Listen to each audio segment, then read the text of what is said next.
সংস্কারের দাবিতে ৩.৫ ঘন্টা অবরোধের পর রাজধানীর মিরপুর ফার্মগেট সড়ক ছেড়ে দিয়েছেন শেরেবাংলা কৃষি বিশ্ববিদ্যালয়ের শিক্ষার্থীরা।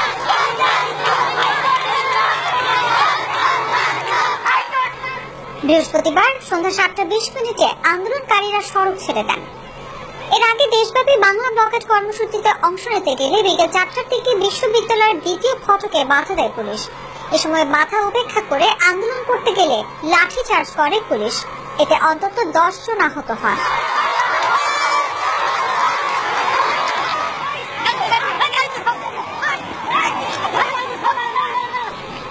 পরবর্তীতে পুলিশের বাধা ভেঙে ফটক সংলগ্ন মিরপুর ফার্মগেট সড়ক অবরোধ করেন শিক্ষার্থীরা।